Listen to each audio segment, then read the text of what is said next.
आज हम आप लोगों को स्त्री या मादा जनन तंत्र अथवा फीमेल रिप्रोडक्टिव सिस्टम के बारे में बताएंगे। तो चलिए शुरू करते हैं। मादा जनन तंत्र के अंतर्गत हम लोग 4 विशेष अंगों के बारे में अध्ययन करेंगे। इसमें सबसे पहला है प्राथमिक जनन अंग। इसके अंतर्गत अंडाशय आते हैं। दूसरा है सहायक जनन अंग। इसके अंतर्गत अंडवाहिनियां, गर्भाशय, योनि तथा बाह्य जननांग आते हैं। और तीसरा है सहायक जनन ग्रंथियां।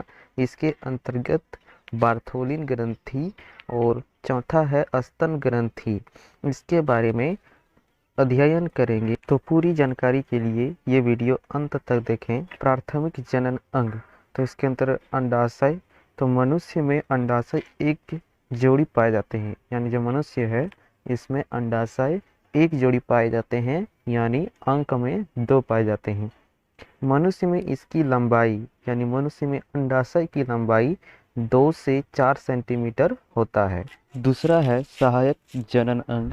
इसके अंतर्गत सबसे पहले अंडवाहिनी या डिंबवाहिनी आते हैं।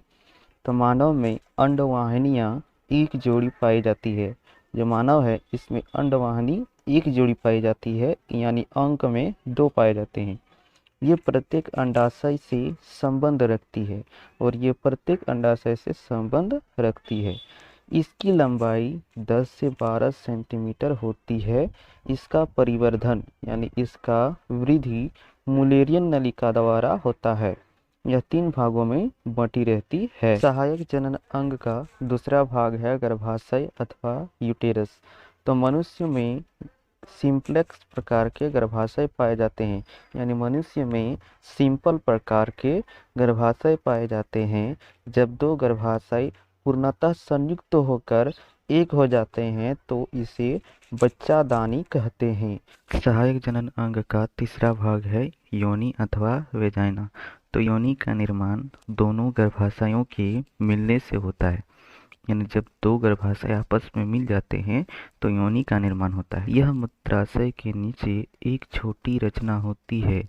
मूत्राशय और योनि आगे की ओर आपस में मिलकर मूत्र जनन मार्ग का निर्माण करती है। यानी जब मूत्राशय और योनि आगे की ओर मिल जाता है आपस में, तो मूत्र जनन मार्ग का निर्माण होता है। यह बाहर की ओर भाग के रूप में खोलती है, यानी वल्वा के रूप में खोलती है। इसके खुलने के स्थान पर पतली म्यूकस की झिल्ली पाई जाती है। इसे योनि छद्म या हाइमन कहते हैं। यह मादा द्वारा प्रथम बार मैथुन करने पर फट जाती है।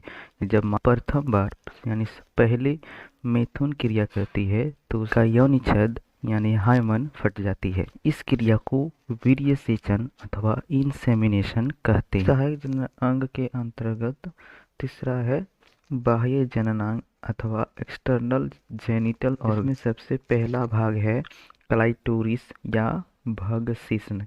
तो यह नर के शिश्न के समजात अंग होते हैं, यानी यह नर के शिश्न के समजात अंग होते हैं।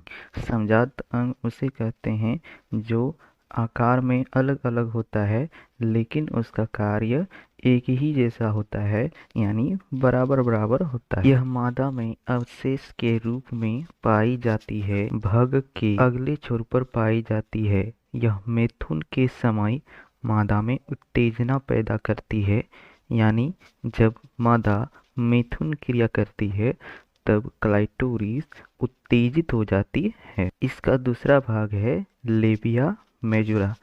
तो यह ओस्ट के समान पाई जाती है।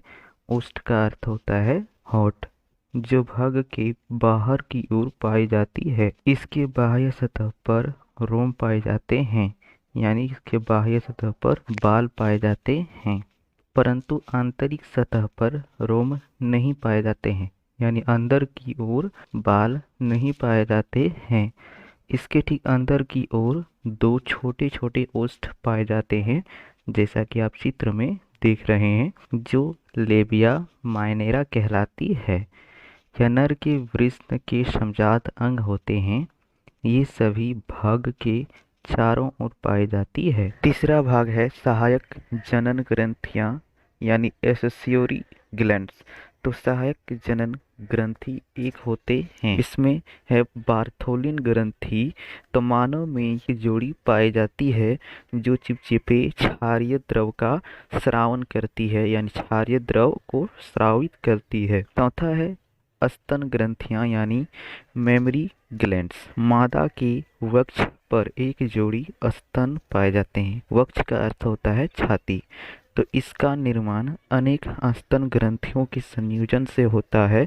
ये ग्रंथियां दूध का स्रावन करती है, यानी जो स्तन ग्रंथि है ये दूध को स्रावित करती है, जो 6 माह तक शिशु के लिए संपूर्ण आहार का कार्य करती है। इसके साथ ही ये रोग प्रतिरोधक क्षमता प्रदान करती है। इसमें अनेक दूध नलिकाएं पाए जाते हैं जो चुचुक अथवा निपल में खुलती है। चुचुक पर 0.5 mm के समान 15 से 20 अति सूक्ष्म छिद्र पाए जाते हैं।